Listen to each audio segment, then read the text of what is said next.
प्रातः वंदनीय भगवत स्वरूप पूज्य संत गुरुजन, श्रद्धा मूर्ति देवियों एवं धर्म प्रेमी बंधुओं,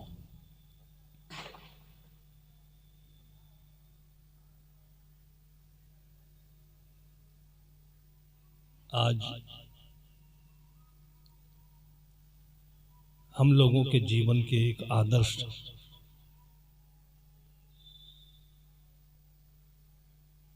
महान पुरुष महामना पूज्यपाद सदगुरु श्री राम सूरत साहब के पवित्र जीवन को याद करने का एक शुभ अवसर है।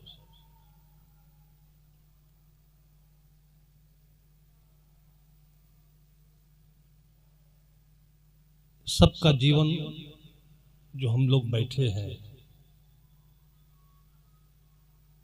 जो नहीं आए हैं, सबका जीवन एक जैसे है।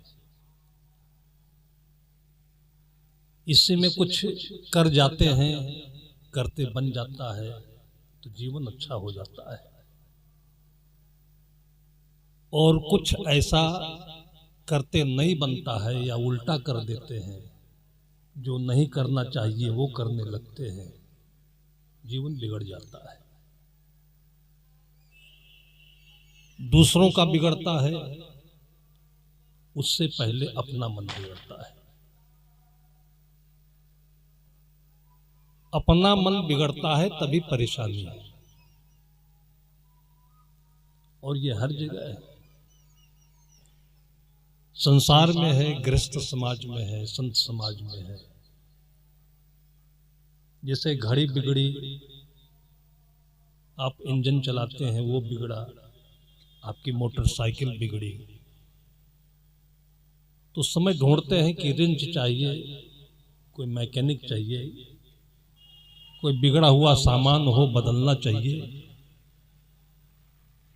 ऐसे ही जब हमारे मन में, हमारे जीवन में कोई व्यवधान आता है, जिसे हम तकलीफ कहते हैं, और वो अपने शरीर की तरफ से भी आ सकता है, जिसको बीमारी कहते हैं, मन की तरफ से आ सकता है, उलझन कहते हैं, बेचैनी कहते हैं, परिवार की तरफ से आता है तो पत्नी है, बेटे हैं, भाई हैं, समाज के लोग हैं। इन्हीं के बीच में सब परेशानी आती है, लेकिन समझ में नहीं आता है कि ये परेशानी हमारी अपनी वजह से है कि लोगों की वजह से है। एक समुद्र मंथन है। जैसे हम लोग पुराणों में पढ़ते हैं कि सारे लोगों ने मिलकर के समुद्र का मंथन किया, तो उसमें से 14 रत्न मिले थे। कथा है, और वो कथा ऐसी है कि हमारे जीवन को समझने के लिए है। तो जो पुराण का अध्ययन किए हैं वो उसको जानते हैं, और जो बहुत ज्यादा नहीं पढ़े हैं वो अपने पास पास में अच्छे लोगों को याद करते हैं। जैसे शरीर से बीमार हुए, तो जो शरीर से बीमार नहीं हुए, अभी 60, 70, 80 वर्ष के हैं, तो मन में होता है कि इनसे पूछें कि आप इतना स्वस्थ कैसे जी रहे हैं। तो अपनी दिनचर्या बताते हैं, खान पान बताते हैं, रहन सहन बताते हैं। और ऐसे ही लोगों को पहले वैद्य या आज का डॉक्टर कहा जाता है। उनसे हम मदद लेते हैं। समाज में, परिवार में जब ये उलझन होती है, झगड़ा होता है, तो जब कुछ समझ में नहीं आता है तो हम उन अच्छे लोगों को याद करते हैं जिन्होंने ये झगड़ा नहीं किया। उन्हीं को साधु कहते हैं, महात्मा कहते हैं। अभी बिहार से कुछ संत आए हैं, तो एक संत के साथ में उनके साथी हैं, वो संत भी हैं, शिक्षक भी हैं। तिलक लगाया हुआ है। तो मैंने पूछा कि क्या विद्यालय में भी ये तिलक चलता है? कहे मैं शुरू से लगा रहा हूं। जैसे लोग कहते सोने में सुगंध हो जाना, वो संत भी है और शिक्षक भी है। संत तो हर एक को होना ही है, नहीं होना है तो लड़ना है, कटना है, मरना है। यही तीन इसकी गति होती है। और लड़ने, कटने, मरने से बचना है तो संत होना है। वो राजनीति का संत हो, इंजीनियर का संत हो, डॉक्टर का संत हो, वकील का संत हो, और जो बड़े बड़े नौकरी में कलेक्टर वगैरह है उनका संत हो। संत का मतलब सदगुरु कबीर साहब की परिभाषा में एक अच्छा व्यक्ति, मानुष तेरा गुण बड़ा, मांस न होए काज।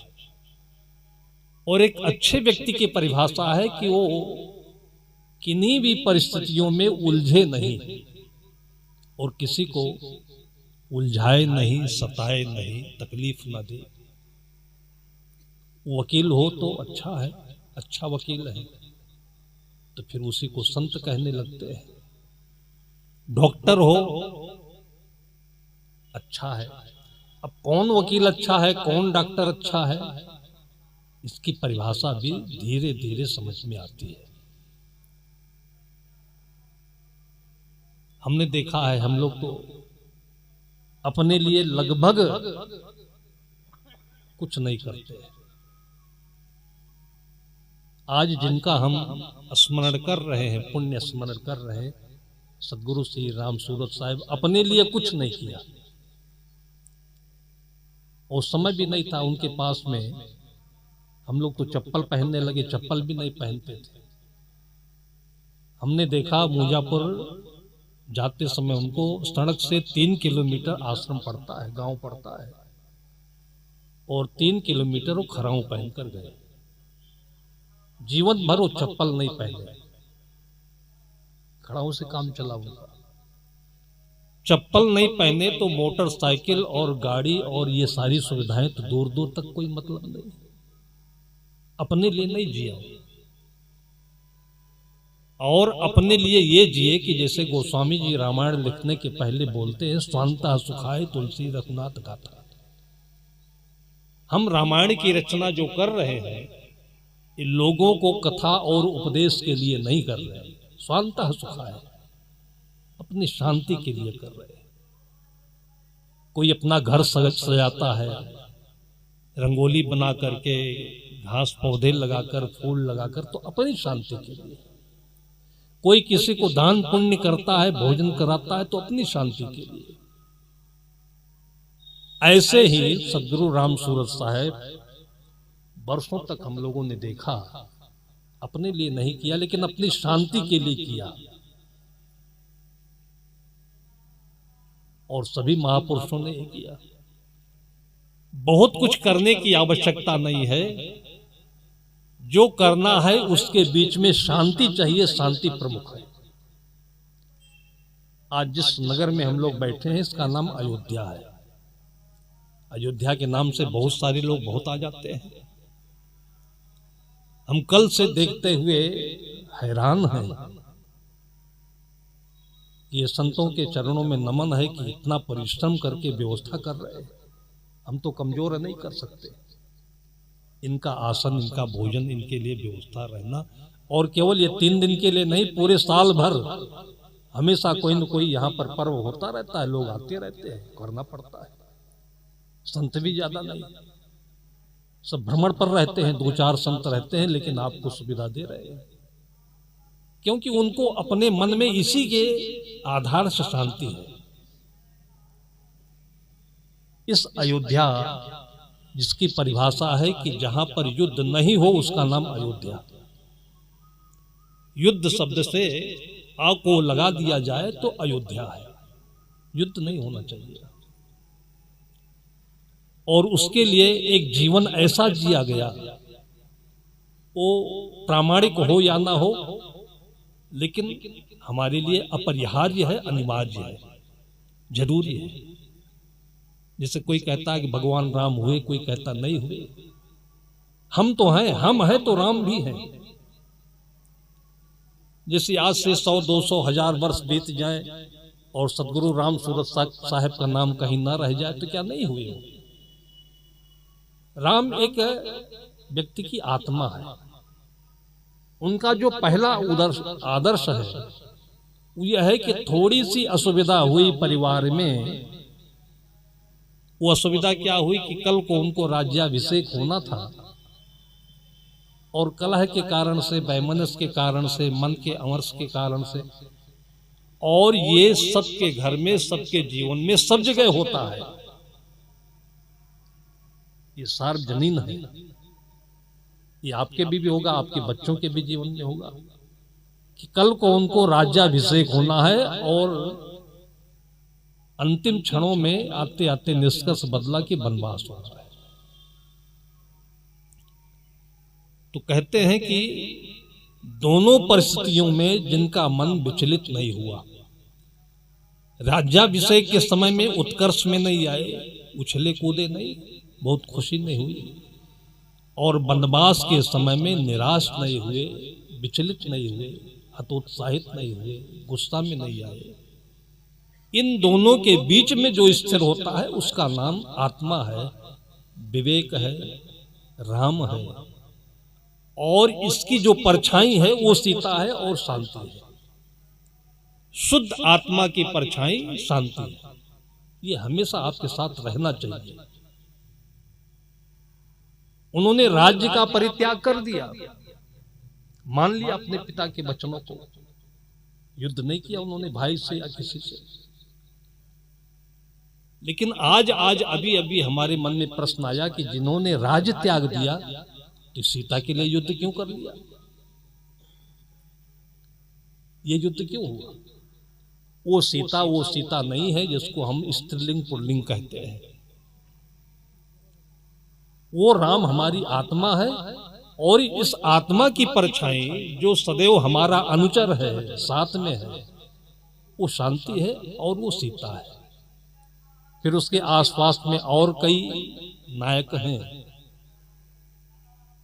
जिनको लक्ष्मण कहते हैं, भरत कहते हैं, शत्रुघ्न कहते हैं, हनुमान कहते हैं। ये हमारे मन की विभिन्न वृत्तियां हैं जिसको सद्गुणों के नाम से हम लोग जानते हैं। राज्य हो या ना हो, घर में जमीन हो या ना हो, नौकरी हो या ना हो, दुनिया की दौलत हो या ना हो, चलेगा, लेकिन शांति ना हो तो नहीं चलेगा। आज के युग में जब इतनी भौतिकता बढ़ती जा रही, संपन्नता बढ़ती जा रही है, हालांकि राजनीति के दंगल में आज भी आवाज है गरीबी बेरोजगारी, गरीबी बेरोजगारी। जिस जमाने में हर एक हाथ में लगभग हर एक हाथ में 10-10 हजार, 20-20 हजार, 50 हजार के मोबाइल है, और लोग बेरोजगारी और गरीबी का फतवा जारी कर रहे हैं, भड़का रहे लोगों को। गरीब वो है जिसको खाना नहीं मिल रहा हो। जब हर आदमी के साथ में 15-20 हजार का मोबाइल है, मोटरसाइकिलें हैं, धरती का तेल जलता जा रहा है, पैदल नहीं चलता आदमी, गरीब है वो, फिर भी चिल्ला रहे लोग। इसलिए सदगुरु कहते हैं कि संगत कीजिए साधु की हरे और की व्याधि। दुनिया की बातों को सुने तो कभी भी आप उलझन से मुक्त नहीं हो सकते हैं, अपने को भी गरीब पाएंगे आप। और ऐसे संत सदगुरु राम सूरत साहब को तो हम ले रहे हैं, उन्होंने तो कुछ किया, लेकिन उससे पहले जैसे अभी साहब जी ने नाम लिया सदगुरु विशाल देव का, उन्होंने कुछ नहीं किया, स्कूल में पढ़े भी नहीं। और दूर की बात नहीं, ये बाराबंकी जिले में एक गांव की बात है।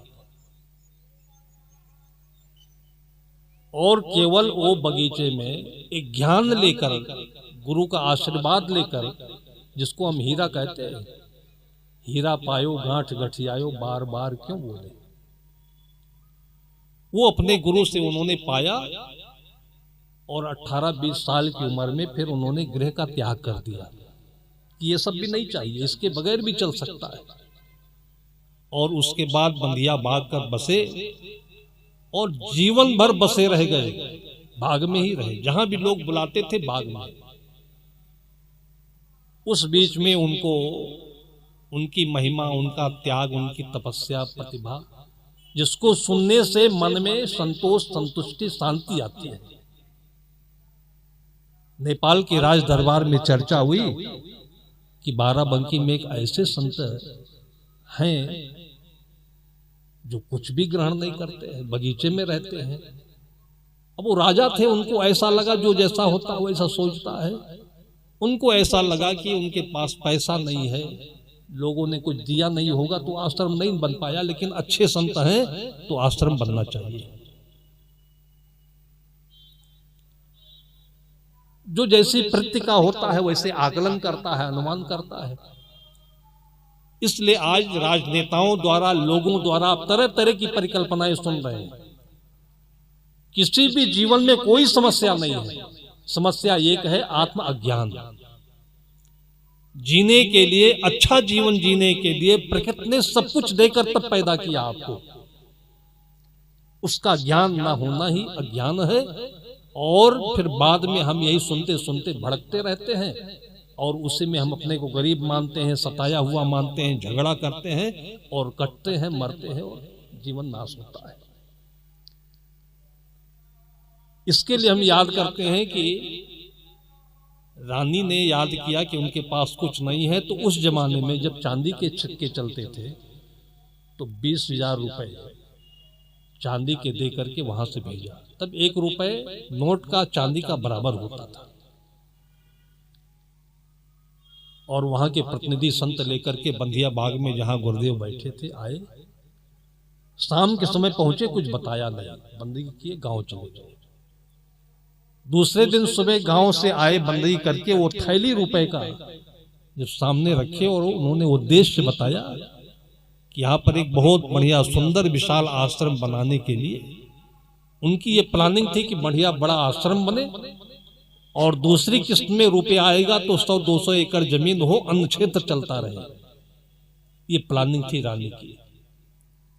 और जब ये बात बताई संत ने गुरुदेव विशाल देव से, तो ऐसा लगा कि जैसे किसी के ऊपर कोई बिजली गिर जाए आकाश की और जल जाता है, वैसे उनका चेहरा मुरझा गया। कुछ देर मौन रहे, फिर उन्होंने कहा कल शाम को तुम ये मुसीबत लेकर आए। वो बताया क्यों नहीं, कल शाम को वापस कर देते तुमको। ये मुसीबत का पहाड़ लेकर के मेरे पास आए हो। और तब से लेकर के जब ये चर्चाएं होती है तो हमको एक सन्यासी कहते थे कि साधु लोग जब तक कुछ मिलता नहीं तब तक के त्यागी होते हैं, मिलने के बाद त्याग नहीं रहता है। ऐसी बात नहीं है। साधु लोग कुछ लेते भी हैं तो आप कैसे जानोगे कि मुसीबत में लेते हैं कि आपके मन की खुशी के लिए लेते हैं, धर्म का निर्वहन करने के लिए लेते हैं, त्याग पूर्वक लेते हैं? लेते नहीं। लेता वो है जो ज्यादा खाता हो, जो सोना पहनता है, जो चांदी पहनता है, जो बहुत दुनिया के विलासिता में डूबा हुआ है। और ये सब मूर्खता है। ज्यादा खाएंगे, आज देखिए घर घर में शुगर है, ज्यादा खाएंगे घर घर में बीपी है। तो जो समझदार व्यक्ति होता है बस उतना ही खाता है जितने से ये शरीर चले, स्वस्थ रहता है, मस्त रहता है। सद्गुरु विशाल देव ने ये भी दिखाया कि मिलने पर भी त्याग किया जा सकता है, क्योंकि इसकी आवश्यकता नहीं है। पूरे जीवन उन्होंने बाग बगीचे में अपना समय आराम से आनंद पूर्वक बिताया और चले गए। जिन्होंने कुछ किया नहीं उनको भी हम महान पुरुष मानते हैं। क्यों मानते हैं? कि शांति के लिए उन्होंने कुछ नहीं किया, कि किसी को ऐसा ना लगे कि रुपया पैसा ही जिंदगी में सब कुछ है, शांति सब कुछ है। एक दूसरा उदाहरण अभी देते हैं, बिल्कुल ताजा उदाहरण है। अभी 2-3 दिन पहले भारतवर्ष के भारत रत्न, जिनको बाद में शायद दिया गया कि नहीं दिया गया, पद्म विभूषण रतन टाटा नहीं दिया गया, भारतवर्ष के एक महान सुविख्यात उद्योगपति रतन टाटा का निधन हुआ और चले जाने के बाद लोग उनके गुण यश की और जीवन की चर्चा करते हैं। तो उनकी एक चर्चा आई कि उन्होंने जीवन में बहुत कुछ खोजा, तो खोजने के पहले स्टेप पर उन्होंने ये खोजा कि खूब धन कमाना चाहिए। तो कमाया उन्होंने, उद्योग लगाया, उससे खूब पैसा मिला। फिर दूसरा उन्होंने अपने आनंद और शांति के जीवन के उद्देश्य के लिए खोजा कि खूब अच्छे अच्छे सामान रखना चाहिए। तो उन्होंने भी रखा होगा, जैसे लोगों के घरों में सोने के, हीरे के बहुत सारे जेवरात होते हैं। फिर सुविधाएं रखी उन्होंने, बड़ी अच्छी गाड़ियां रखी, महल मकान बनाए। मुंबई में ताज होटल जाकर के देखिए उनकी कृति। इसमें भी उनको जब कुछ नहीं मिला जीवन का और वो तलाश करते रहे, तब तक उनका कोई एक दोस्त फोन किया कि मेरे पास कुछ लोग ऐसे अपाहिज हैं जिनके चलने के लिए पैर नहीं है, और मेरे मन में भावना तो है लेकिन मेरे पास वो क्षमता नहीं है, तो क्या आप इतनी मदद कर सकते हैं? तब तक रतन टाटा समाज में दान पुण्य के लिए बहुत आगे नहीं आते थे, केवल पैसा कमाने में लगे रहे। उन्होंने कहा तो उनकी बात उन्होंने, क्योंकि वो शांति की खोज में थे, संतुष्टि की खोज में थे, तो उनकी बात पर आ गए। और फिर उन्होंने जब उन 25-30 दिव्यांगों को, विकलांगों को वो हाथ पैर वाली मशीन या साइकिल वो बांटा है, तो वो कहते हैं कि उस दिन मुझे लगा कि जिंदगी में कुछ मुझे मिला है। ये जिंदगी का अर्थ है। अगर आपके पास एक घर है तो घर को इतना सुंदर आप सजा दीजिए कि भले ही वो छोटा सा हो तो सबरी जैसे आप मशहूर हो जाएंगे। आपके पास जमीन है तो सुंदर खेती से इतना उसको हरा भरा कर दीजिए कि उस रास्ते से गुजरने वाले लोग थोड़ी देर खड़े होकर उस हरियाली का आनंद लें। आप वकील हैं, किसी के उलझे हुए केस को आप इतने सुंदर ढंग से आप सुलझा दीजिए कि लोग आपका नाम लेते रहे।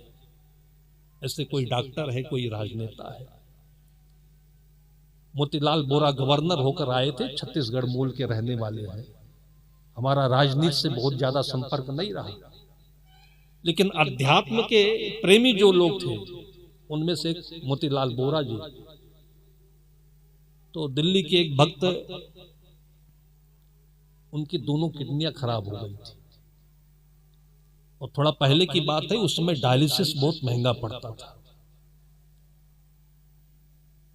तो मेरे मन में आया कि बोरा जी यहाँ पर है, कांग्रेस के पदाधिकारी हैं, कुछ मदद कर सकते हैं। तो उनको लेकर के उनके पास मैंने अपने साथी को भेजा,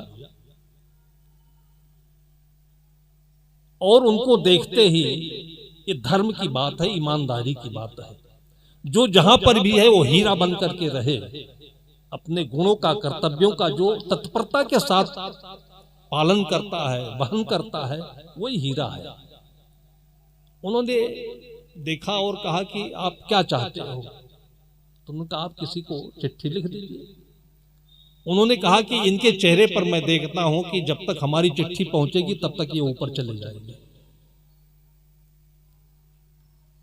और चिट्ठी उन्होंने फाड़ दी और मोबाइल से अपने मिलाकर के दिल्ली के स्वास्थ्य मंत्री को बताया कि ऐसे ऐसे हमारे पास एक सज्जन आए हुए हैं, कल इनकी व्यवस्था होनी चाहिए।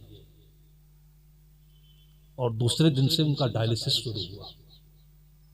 ये मैंने एक राजनेता को देखा है। ऐसी बात नहीं है कि वो राजनेता थे, ये कर दिए, बहुत बड़ी बात हो गई। अमेरिका की एक घटना मैंने सुनी है कि बहुत बड़ा तूफान चलने लगा, जैसे अचानक आंधी आ जाती है। एक आदमी गाड़ी से जा रहा था, वो सोचा कि रास्ते में दुर्घटना हो सकती है, पेड़ गिर जाए, बिजली गिर जाए। तो अपनी गाड़ी रोक करके वो देखा कि बहुत बड़ा होटल है, तो थोड़ी देर के लिए ठहर जाता हूं। तो मेन गेट से अंदर एंट्री किया। संजोग से उस दिन होटल के काउंटर पर मैनेजर जहां होता है, वहां होटल का मालिक खड़ा था। वो देख लिया कि आदमी केवल पानी से भीगने से बचने के लिए अंदर आ रहा है। होटल बड़ा है, दिल कितना छोटा है। व्यवसाय तो है लेकिन व्यवसाय में धर्म नहीं है। नौकरी तो है लेकिन नौकरी में धर्म नहीं है। गृहस्थी है, गृहस्थी में धर्म नहीं है। धर्म कोई हिंदू मुसलमान नहीं होता है, ये अपना कर्तव्य होता है। जो जहां पर भी है उसकी आत्मा यदि विकसित है, खुली है, दयालु है, वो धर्म है। क्या करना चाहिए? एक आदमी है, 500 लोगों के रहने की व्यवस्था है और फिर भी सोचता है कि आदमी केवल अपने मतलब से आ रहा है। फिर उसको गेट के अंदर एंट्री नहीं करने दिया, केवल पैसे के लिए रखा। गेट के अंदर एंट्री नहीं करने दिया होटल वाला, वापस हो रहा था। लेकिन जो बाहर वाला गेट था, जहां पर गेट कीपर होता है, वो भी एक व्यक्ति था, उसका धर्म उसके साथ था। वो धर्म क्या है? चेतना की जागृति। वो एक कुत्ते में भी होता है, एक गाय में भी हो सकता है, किसी पशु में भी देखा जाता है। जब ये वापस जाने लगा, पानी बरस रहा है, कहता है कि ऐसे असमय में कुत्ते को लोग अपने घर से नहीं दूर करते, और हमारा ये होटल मालिक कितना कनिष्ठ है, कितना छोटे दिल का है कि इसको वापस कर दे रहा है। उसने कहा कि भाई साहब आप हमारे पास आ जाइए। जो गार्ड होता है उसकी छोटी सी जगह होती है खड़े भर होने की। उसने कहा कि तुम्हारे लिए जगह नहीं है, मुझे कहां बुलाते हो? उसने कहा कि हमारे लिए जगह नहीं, लेकिन हमारे दिल में आपके लिए जगह है, इसलिए बुलाता हूं। वो कुर्सी से खड़ा हो गया, उसको कुर्सी पर बैठा दिया। 15-20 मिनट के बाद तूफान चला गया, पानी चला गया। तो उठा वहां से, बातचीत करते करते में उसने सब सारा बायोडाटा उस गार्ड से ले लिया। कहां के रहने वाले हो, कितने दिन से नौकरी कर रहे हो। इसको पारख कहते हैं। कुछ ऐसा है कि आपके साथ कोई करे तो अच्छा, और कुछ ऐसा है कि आपके साथ कोई करे तो बुरा। बस यही संत और असंत की परिभाषा है। बाकी दुनिया में कोई मत मजहब नहीं होता है। ये तिकड़म है केवल। जहां आप ही रहें, आप अच्छा चाहते हैं तो वैसा ही आप करके अच्छा रहें, अच्छा बने दूसरों के लिए। हमारे भारतीय मनीषियों ने कहा कि परहित सरिस धर्म नहीं भाई, पर पीड़ा सम नहीं अधमाई, परम धर्म श्रुत विदित अहिंसा। बहुत कठिन परिभाषा है। 4 वेद 6 शास्त्र में बात मिली है दो, दुख दीन्हे दुख होता है, सुख दीन्हे सुख हो। बहुत पोथी पुराण पढ़ने की आवश्यकता नहीं है। वो चला गया, उसके मन में हुआ कि इस होटल में हमें रुकने की जगह नहीं मिली, तो वहीं पास में मैं होटल बनाता हूं और बहुत लोग रुकेंगे उसमें, बहुत लोग रुकेंगे। फिर 2 साल के अंदर, 1 साल के अंदर में ही वो आदमी अरबपति था और एक शानदार होटल बनाया उसने, वहीं से 500 मीटर की दूरी पर। और उसके सारे कर्मचारियों को परीक्षा लेकर के चयनित कर लिया। केवल एक पोस्ट खाली थी, मैनेजर की पोस्ट। उसके लिए उसने कोई इंटरव्यू नहीं लिया, सीधे सीधे उसने एक नियुक्ति पत्र, अपॉइंटमेंट लेटर भेज दिया उस गार्ड के घर के लिए। उसको चिट्ठी मिली, पढ़ा, बार बार पढ़ा, बार बार पढ़ा। कहा मैं 10वां फेल हूं, मैं गार्ड की नौकरी करता हूं और मैंने कहीं कोई परीक्षा नहीं दी, इंटरव्यू नहीं दी, फिर भी इस नौकरी पद के लिए मुझे ये ऑफर क्यों आया? असंभव है। हो सकता है भूल से, गलती से चिट्ठी आ गई हो। तो उसने वो चिट्ठी वापस करने के लिए वो गया हुआ। 2 साल बीत गए थे, उसको भूल गया था। कहते हैं कि भला करके भूल जाना चाहिए, उसी को भलाई कहते हैं। भलाई करके अगर आप याद रखते हो तो भलाई नहीं, व्यवसाय है। बनिया आपको सौदा देता है, किताब में लिख लेता है। वो भूल गया, मैनेजर को पहचाना नहीं। मैनेजर वो जो जिस आदमी को अपने पास उसने कुर्सी बैठने के लिए दी थी, उसको पहचाना नहीं। जब उस होटल में गया और उस आदमी के सामने हुआ तो उसने उसको बड़ी इज्जत से बैठाया। आने का कारण पूछा, उसने कहा मेरे पास एक चिट्ठी आई है और ये चिट्ठी गलत जगह पहुंच गई है, लेकिन इसमें मैनेजर पद के लिए नियुक्ति पत्र लिखा हुआ है, मैं उस पद के लायक नहीं हूं, मैं तो गार्ड की नौकरी करता हूं।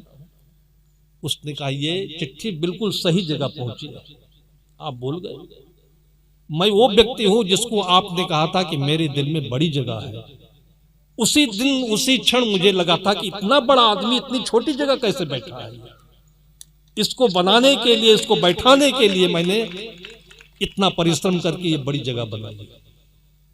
और आज से इस मैनेजर के संचालक और मैनेजर की जगह पर तुम बैठोगे। और फिर उसको जब बैठने की जगह मिली है तो 6 महीने के अंदर में जो दूसरा होटल वाला था उसकी खटिया खड़ी हो गई और ये होटल 3 स्टार से 5 स्टार तक पहुंच गया। ये सदगुरु कबीर साहब कहते हैं, मानुष तेरा गुण बड़ा, मांस ना आवे काज। एक छोटे से व्यक्ति में भी ये रोशनी, ये हीरा हो सकता है। आप अपने बच्चों को कभी भी ये प्रताड़ित मत करते रहें कि तू डॉक्टर बन, तू कमिश्नर बन, तू कलेक्टर बन, तू इंजीनियर बन। पूरे भारत में मैं घूमता हूं, ये शहर है भारत का कोटा।